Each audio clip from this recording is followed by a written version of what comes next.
VOA This Morning.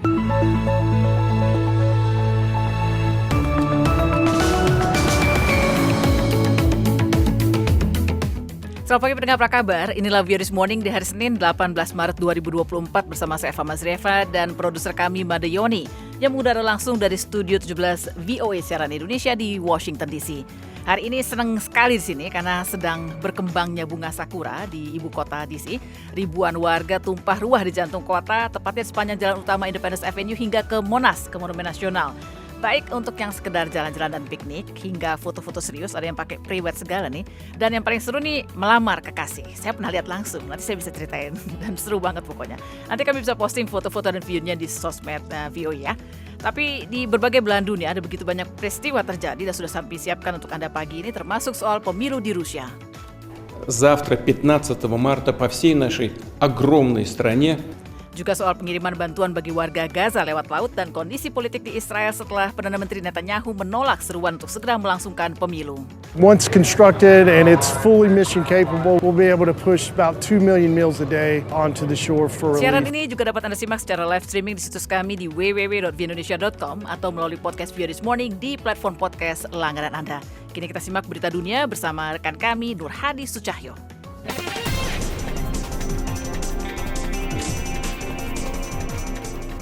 Kepala Badan PBB untuk Dana Anak-anak menyampaikan penilaian atas situasi yang kacau di Haiti pada Minggu. Dia mengatakan bahwa kondisi negara itu hampir serupa dengan adegan dalam film Mad Max. Ini adalah film yang menggambarkan situasi masa depan pasca apokaliptik atau kehancuran dunia yang penuh kekerasan dan tanpa hukum.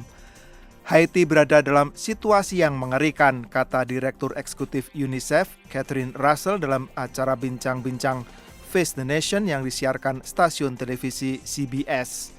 Begitu banyak orang di sana yang menderita karena kelaparan yang akut dan kekurangan gizi, dan kita tidak bisa memberikan cukup bantuan kepada mereka karena geng-geng menguasai sebagian besar wilayah di ibu kota Port-au-Prince dan jalan-jalan utama yang mengarah ke berbagai wilayah.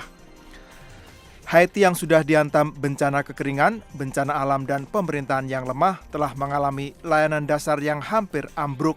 Sebuah laporan terbaru dari PBB memperingatkan itu. Situasi tersebut telah membuat jutaan rakyatnya rentan, sementara mereka menunggu dibentuknya Dewan Pemerintahan Transisi untuk mengambil alih kekuasaan setelah Perdana Menteri Ariel Henry yang tidak populer mengundurkan diri akibat tekanan. Utusan khusus PBB untuk Suriah, Geir Pedersen, pada Minggu memperingatkan bahwa situasi di negara yang diamuk perang itu sangat-sangat sulit. I think all indicators are pointing in the wrong direction when it comes to security. Seluruh alat ukur menunjuk ke arah yang keliru dalam hal keamanan, dalam hal ekonomi, dan dalam hal proses politik, kata Pedersen kepada para jurnalis di ibu kota Suriah, Damaskus.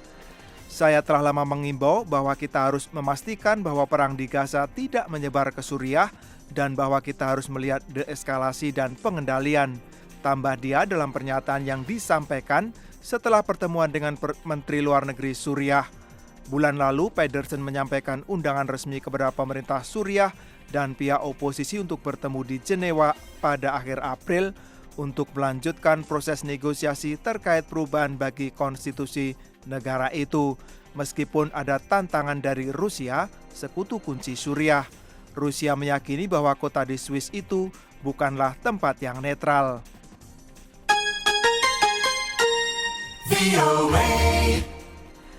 Iran mengesahkan kontrak bernilai miliaran dolar dengan perusahaan-perusahaan domestik pada Minggu untuk mendorong produksi minyak guna menghadapi sanksi-sanksi dari Barat. Dalam acara resmi yang disiarkan oleh televisi pemerintah, Kementerian Perminyakan dan pelaku bisnis Iran menandatangani kesepakatan bernilai 13 miliar dolar Amerika Serikat untuk meningkatkan produksi minyak harian di 6 ladang utama. Shana, kantor berita resmi industri minyak negara itu, menyebut kesepakatan itu sebagai kontrak minyak terbesar dalam dekade terakhir oleh Iran. Mereka juga mengatakan bahwa kontrak-kontrak tersebut bertujuan menambah produksi harian negara itu 350.000 barel per hari. Pada Oktober, Menteri Perminyakan Iran Javad Ouji menjanjikan bahwa produksi minyak negara itu akan menyentuh angka 3,6 juta barel per hari pada akhir tahun menurut perhitungan Persia, yaitu pada 19 Maret besok.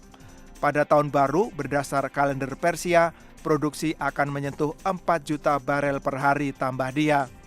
Sektor perminyakan Iran menerima pukulan ketika sanksi-sanksi barat diberlakukan kembali pada 2018.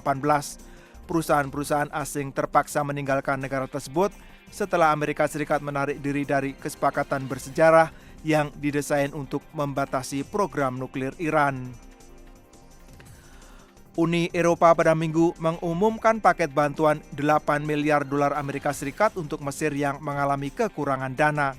Paket bantuan ini diberikan di tengah kekhawatiran bahwa tekanan ekonomi, konflik dan kekacauan yang melanda negara-negara tetangganya dapat mendorong lebih banyak migran ke pesisir Eropa. Kesepakatan itu dijadwalkan akan ditandatangani dalam kunjungan Presiden Komisi Eropa Ursula von der Leyen dan pemimpin-pemimpin dari Belgia, Italia, Austria, Siprus dan Yunani menurut pejabat-pejabat Mesir. Termasuk dalam paket bantuan itu adalah hibah dan pinjaman masa 3 tahun.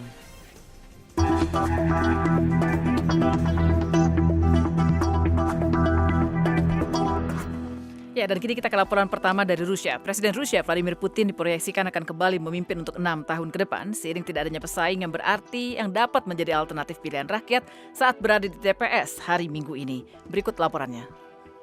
Завтра, 15 марта, по всей нашей огромной стране... Pendengar, Presiden Rusia Vladimir Putin siap memperpanjang kekuasaan yang sudah berlangsung hampir seperempat abad selama 6 tahun lagi pada hari Minggu ini setelah berakhirnya pemilu yang tidak memberikan alternatif yang nyata pada rakyat selain seorang otokrat yang dengan kejam menindak perbedaan pendapat.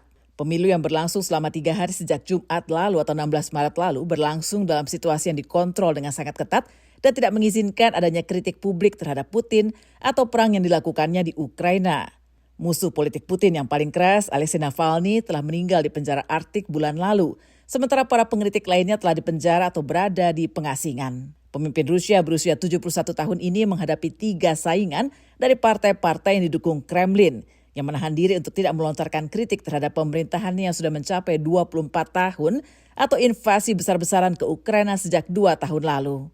Menjelang pemilu ini, Putin juga telah membanggakan keberhasilan Rusia di medan perang. Tapi serangan pesawat tak berawak besar-besaran Ukraina di seluruh Rusia pada Minggu pagi mengingatkan tantangan yang dihadapinya. Kementerian Pertahanan Rusia melaporkan telah menembak jatuh 35 drone Ukraina dalam semalam, termasuk 4 drone di dekat ibu kota Moskow. Ekonomi Rusia di masa perang memang terbukti tangguh dan tetap berkembang meskipun mendapat sanksi dari Barat. Industri pertahanan Rusia telah berfungsi sebagai mesin pertumbuhan utama yang bekerja sepanjang waktu untuk memproduksi rudal, tank, dan amunisi. Pemungutan suara dilakukan di TPS-TPS di 11 zona waktu di negara yang sangat luas ini, termasuk di wilayah yang dianeksasinya secara ilegal di Ukraina dan juga secara online. Hingga Minggu dini hari, lebih dari 60% pemilih yang memenuhi syarat telah memberikan suara. Associated Press mengutip Dmitry Sergienko yang memberikan suara di Moskow dan mengatakan ia memilih Putin. Hal senada disampaikan Olga Dimova yang mengatakan bahwa ia yakin negaranya akan terus maju menuju kesuksesan. Seorang pemilih lain di Moskow yang mengidentifikasi dirinya hanya dengan nama depan, Vadim, mengatakan ia berharap ada perubahan. Rekan-rekan Navalny menyiarkan rekaman video yang berisi komentar dari mereka yang datang ke TPS pada siang hari untuk memprotes Putin dengan wajah yang diburamkan untuk melindungi identitas mereka. Istri mendiang pembangkang Alexei Navalny juga ikut berdemonstrasi di salah satu kota. Meskipun pemilu dilangsungkan dengan kontrol sangat ketat, ada laporan tentang puluhan kasus vandalisme di TPS-TPS Rusia. Dmitry Medvedev, wakil kepala Dewan Keamanan Rusia yang diketuai oleh Putin, menyerukan untuk memperberat hukuman bagi mereka yang merusak TPS. Dengan alasan mereka harus menghadapi tuduhan pengkhianatan karena berupaya menggagalkan pemungutan suara di tengah pertempuran Rusia di Ukraina.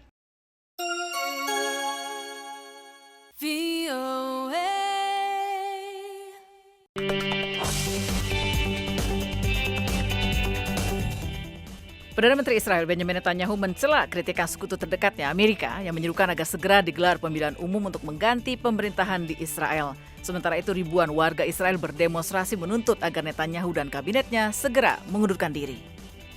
When people tell us don't go into Rafah, Dalam wawancara dengan stasiun televisi Fox News hari Minggu, Perdana Menteri Israel Benjamin Netanyahu merespons kritik yang semakin keras dari sekutu terdekatnya, Amerika Serikat, atas kepemimpinannya dalam menangani perang Israel-Hamas.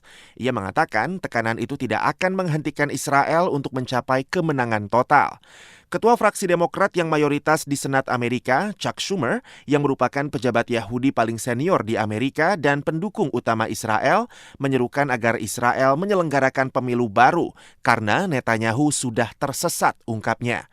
Biden lantas mengungkapkan dukungannya terhadap pernyataan Schumer yang ia sebut pidato yang bagus. Netanyahu menyerang balik. I think Schumer's statements are wholly inappropriate. Saya rasa pernyataan Senator Chuck Schumer sangat tidak pantas. Rakyat Israel akan memilih sendiri kapan pemilu akan digelar, siapa yang mereka pilih, bukannya disodorkan kepada kami. Mencoba mengganti pemimpin terpilih di negara demokrasi yang merupakan sahabat dan sekutu setia Amerika adalah hal yang keliru untuk dilakukan kapanpun juga, tetapi terutama pada masa perang. Selama beberapa hari terakhir, pejabat-pejabat tinggi Amerika yang selama ini memberikan bantuan militer dan diplomatik bagi Israel telah secara terbuka mengungkapkan rasa frustrasi mereka terhadap Netanyahu dan pemerintahannya. Selain Schumer yang menyerukan pemilu baru di Israel, Presiden Joe Biden menuduh Netanyahu melemahkan Israel karena besarnya jumlah korban sipil yang berjatuhan di jalur Gaza. Partai Republik di Amerika dan pejabat Israel dengan cepat mengungkapkan kemarahan mereka atas kritik Schumer dan menuduh pemimpin Partai Demokrat itu melanggar aturan tak tertulis untuk tidak mencampuri urusan politik elektoral sekutu dekat. Sementara itu, ribuan warga Israel turun ke jalan Sabtu malam. Mereka menuntut disetujuinya kesepakatan pembebasan sandera yang diculik Hamas sekaligus digelarnya pemilihan umum. Polisi Israel menggunakan meriam air untuk membubarkan para pengunjuk rasa yang menuntut pemerintahan Netanyahu mengundurkan diri. Yehuda Halper, salah seorang pengunjuk rasa, mengatakan, kita harus menyetujui perjanjian perdamaian. Kita harus memulangkan para sandera dan kita harus mendirikan otoritas pemerintahan yang bisa diandalkan di Gaza agar kita bisa melanjutkan hubungan damai antara kita dan Gaza dan antara semua negara di sekitar sini. Yang kami benar-benar inginkan adalah perdamaian. Sebelumnya pemerintahan Netanyahu menolak seruan gencatan senjata permanen. Ia berkukuh bahwa Israel harus mewujudkan tujuannya memberangus Hamas terlebih dahulu.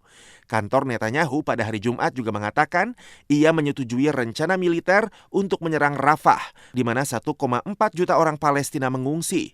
Banyak warga Palestina yang mengungsi ke kota itu ketika Israel menyerang Gaza. Rifan Dwi Astono, VOA, Washington.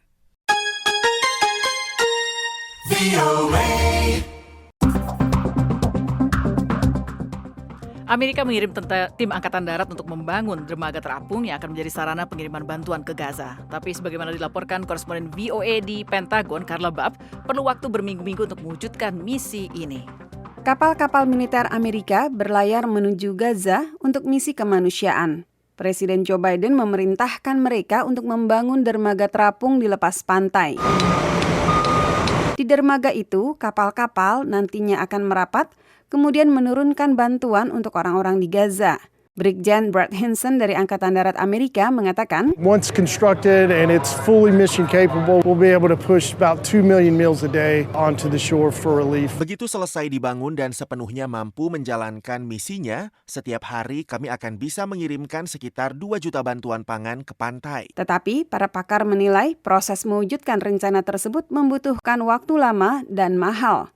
Purnawirawan Kolonel Angkatan Darat Miles Keggins dari New Lines Institute for Strategy and Policy, kelompok think tank non-partisan di Washington DC, mengungkapkan, The joint logistics over the shore is a band-aid. Pengiriman bantuan melalui laut adalah solusi sementara. Cara terbaik untuk menyalurkan bantuan adalah dengan mengizinkan masuk truk-truk bantuan. Tetapi truk-truk dan pusat-pusat distribusi kini diserang Israel. Akibatnya, orang-orang Palestina di Gaza kelaparan.